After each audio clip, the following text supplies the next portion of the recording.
How's it going, everybody? Greg here, Gregarious Media, here with another episode of Discog Devil, where I go over the worst and best of an artist's discography. And this week, I'm going to be going over one of the most influential bands in the independent scene. Post-hardcore influential legends, D.I.Y. legends also, Fugazi. Based out of Washington, D.C., and formed in 1987, these guys originally made this band to not be a straightforward hardcore band. You could almost argue this band is a supergroup, with all members being involved in bands such as Minor Threat, Dag Nasty, and Rites of Spring, which is more along the lines of emo and post-hardcore.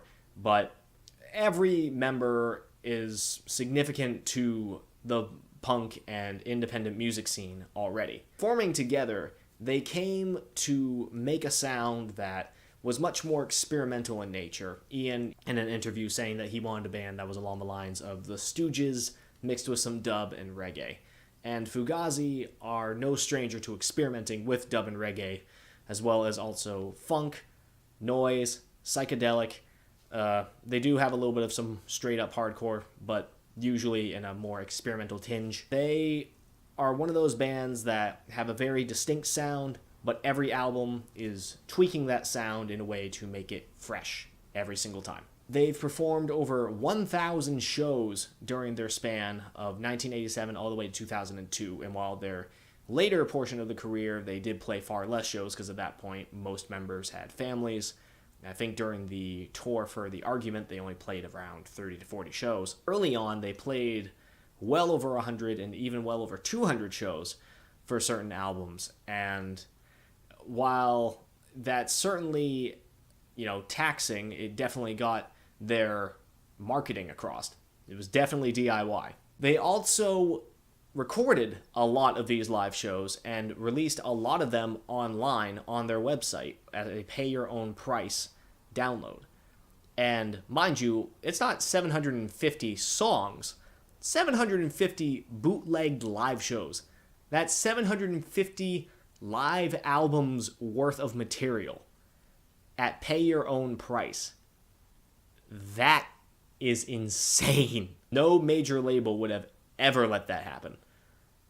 Which is why it's great that they're on independent, run by Ian himself. And of course, talking about the label Discord Records, Ian's baby, Fugazi basically became one of the flagship bands for this label, and it brought them a lot of attention. I got into Fugazi around middle school, high school, when I was wanting to listen to things that weren't just on radio. Of course, the internet is a great thing. Spotify was just blowing up, and I learned how to cheat my way to free Spotify by using the Google Chrome extension of Spotify, and then also having ad block on at the same time. Not sure if that still works now because I actually do have Spotify Premium, because I actually have a smartphone. So, Spotify, if you're watching this, that is a thing. Or it was. And the first album I believe I ever heard, I know the first one that I ever purchased from iTunes was The Argument, which was the last album that they released, and I fell in love with it on first listen. It was extremely weird, experimental, nothing that I've ever heard before, and it definitely helped me branch out into studying more about post-hardcore, psychedelic, and experimental rock, and other various genres. Fugazi are one of the reasons I became a music nerd. The only album I will not be reviewing on this episode is the instrumental album, because that was a soundtrack, technically, and a lot of the music on that soundtrack are demos of older songs. There are, I believe, a couple of tracks that are originals solely for the soundtrack, but since the ratio is clearly demos of older songs in comparison, I'm not going to be reviewing that because there's no point.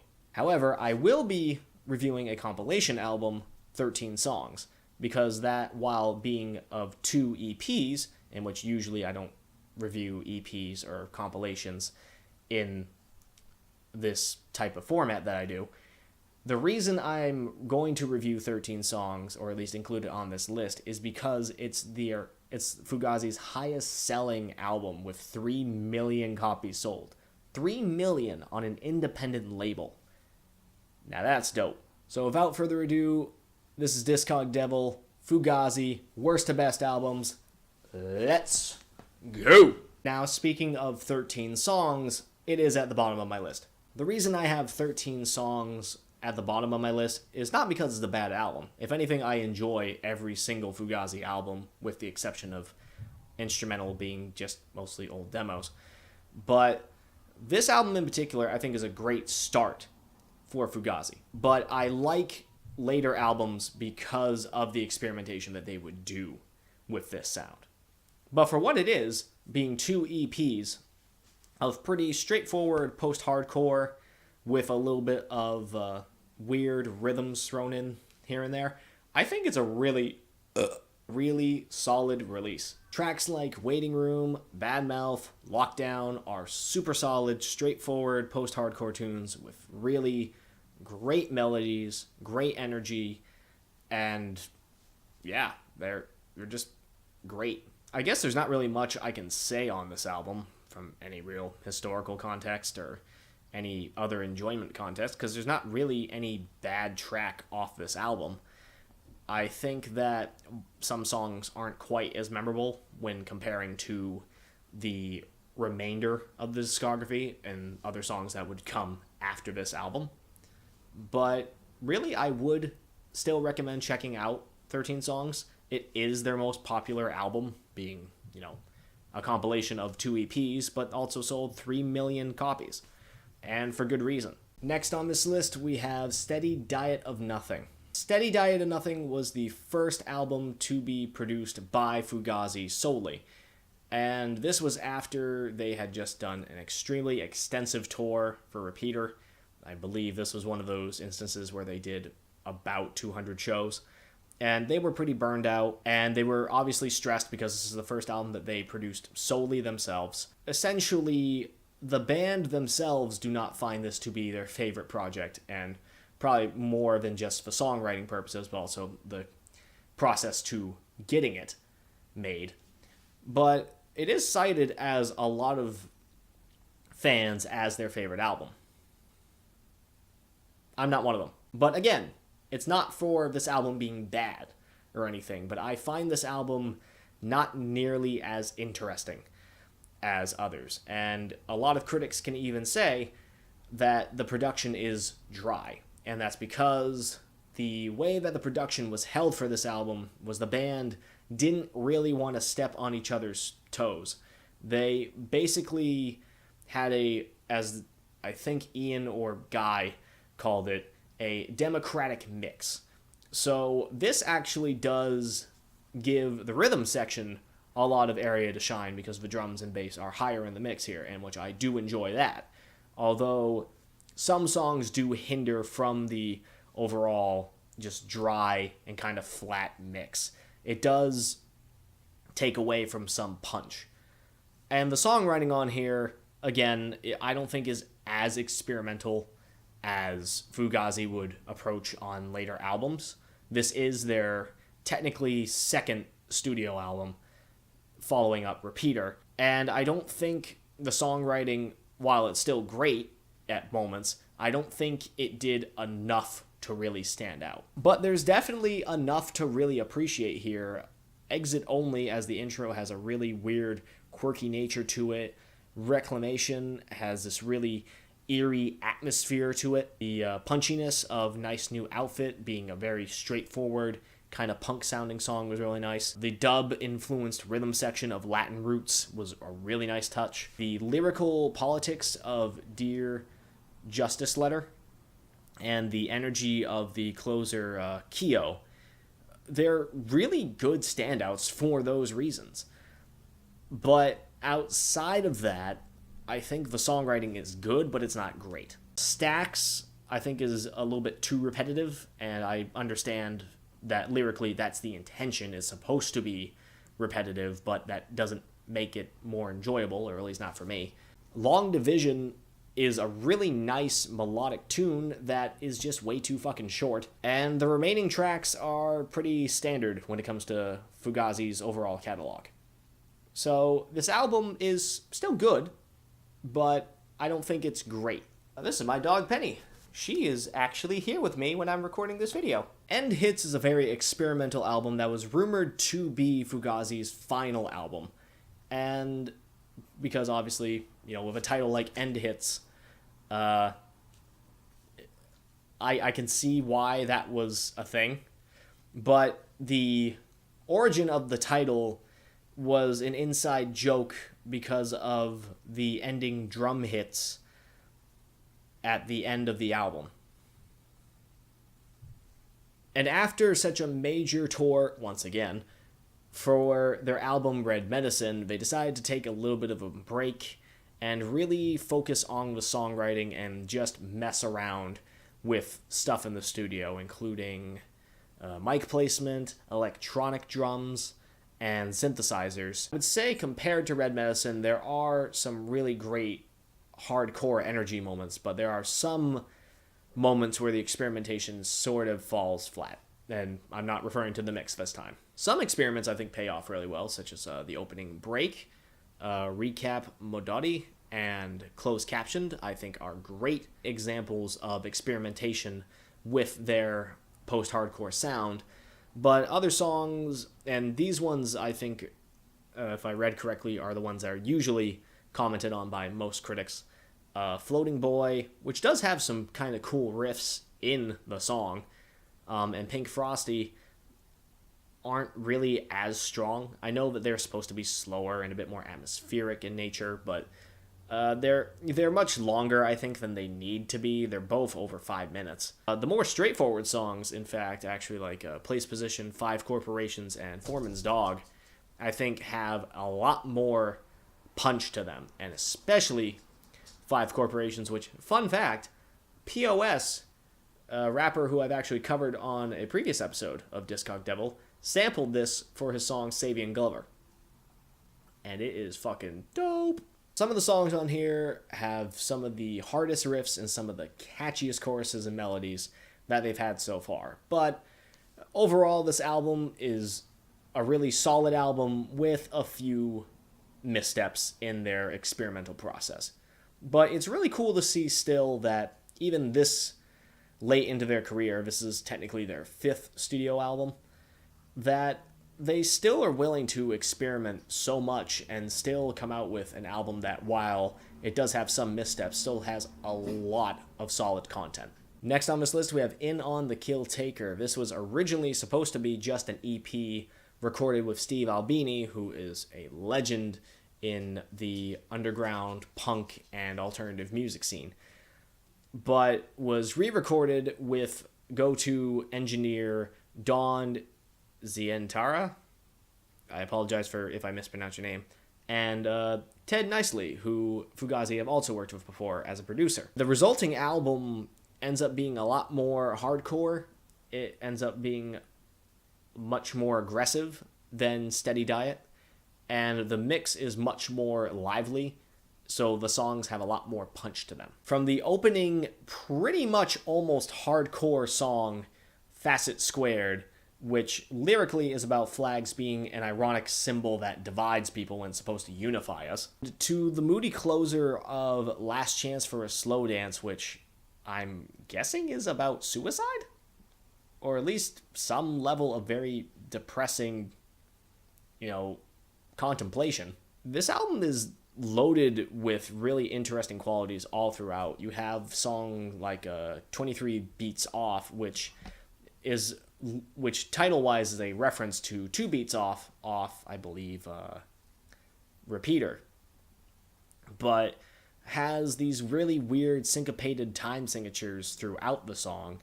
You also have Sweet and Low, which is a really cool, mellow instrumental with a little bit of a jazzy tinge to it. And then you also have the song Instrument, which has a little bit of these weird blipping sounds that sound like they could be from a synthesizer, but if you listen closely, it's really just weird guitar plucking. And these are just small examples of the weird experimentation done on this album, but Guy actually said that they went into the studio on this album not even intentionally trying to be experimental. They just went in and did what they want to do. And Fugazi originally did a lot of their songwriting through jamming. Now, I don't remember if this album in particular was done with a lot of jamming, but I can easily see how it could have been. This album just has a lot of energy to it. It's probably one of the more straightforward albums in Fugazi's discography, despite the fact that there are some really weird qualities to it. Honey, come up. Yeah, good dog. Good doodle. Who's your good doodle? For the bronze on this list, we have Red Medicine, which was the follow-up to In on the Kill Taker, and this album was intentionally more experimental. Fugazi ended up self-producing this. They brought Dawn back as an engineer, but they wanted to have this album be a bit more atmospheric, and this is where they really started experimenting with noise and psychedelia, or psychedelic music. The weird intros are pretty notable for where this album's going to go. Right from the beginning of Do You Like Me, it's just this really looped, crunching guitar that goes on for a while, and you just don't know when the build is going to stop. It's almost maddening, but it's also really, really awesome. Then you also have these really weird squeaks over muted guitar plucking on Latest Disgrace. Birthday Pony sounds like something, the intro of it sounds like something that came off of like the John Lennon Yoko Ono like early albums where they were just high off their ass and making noise. And there's these really odd, sharp plucking build-ups on the song Downed City, or Downed City, fuck. There's also some more of a straightforward dub influence on songs like Version, and there's more psychedelic textures on a song like By You, which also has a very weird alternate tuning. But some of my favorite moments on this album are still the really high energy songs like Bed for the Scrapping, and Target. Really, this album showcases a really cool step into the experimental field that while Fugazi clearly were tiptoeing in on earlier albums, here they just went full on weird noise, psychedelic, experimental, and this is an album that I can see being an absolutely influential album for a number of indie rock bands of today. For the silver, we have The Argument, so far the last album that Fugazi have released. And I say so far because technically Fugazi is on hiatus, though since 2003 they haven't done anything. They have released a demos album, they've released live bootlegs, but overall Fugazi still have yet to come around and do things. And according to the members, I don't think a reunion is going to happen. They still hang out a lot and they still jam, but they just don't do anything Fugazi related. If this is truly the final album that we get from Fugazi, it is a goddamn solid send-off. This continues the experimentation in the more art punk direction that they started since Red Medicine and would continue on End Hits, and they pretty much did the same on here. They experimented with a little bit more piano, they have cello in a few songs, and they have 2 drum sets on some songs. And I say 2 drum sets being 2 drummers, but really they have 2 drummers on some songs, and I think every single song they recorded with different drums, whether it was the whole kit themselves or snares. Every drum sound on here has a different texture to it. And as a drummer myself, oh, I fucking love it. There's more cello on songs like the intro leading into Cash Out and Strange Light, and then you have a second drum kit for layering on songs like Epic Problem, Oh, and Expectator, in which also the guy who's doing the second drum set on these songs also does percussion on other songs as well. And they did take their time in producing this album, sort of like they did with End Hits. They did take a little bit longer just to make sure that the songwriting was executed properly, and also that the production on here was executed properly as well. From the ominous track opening that is actually the first real intro track on any Fugazi album, leading into the very hypnotic melodic grooves of Cash Out, it's it kicks off just super well, and I would consider it a Fugazi classic. And the energy and fluctuation sort of goes throughout the album. And I mean, right after Cash Out, we have, let me look at my notes here. We have the ripping bangers of Full Disclosure and Epic Problem, and then immediately going into more toned down numbers such as Life and Limb and The Kill, which are much more melodic and rhythm based. And I mean, goddamn, they transition perfectly. And you know, this album's only 11 tracks, one of which being a less than a minute long intro leading into Cash Out, the first full song. And this album is just no bullshit. It comes in doing some really great post-hardcore art punk fusions and basically taking the experimentation that they started with Red Medicine and continued on in Hits and just perfected it on this album. And at number 1, this seems like an incredibly obvious choice, Repeater. And yeah, I fucking love it. Even after going on just how I loved the more experimental albums in their discography, and I do. Don't get me wrong, I love the experimental portions of their discography.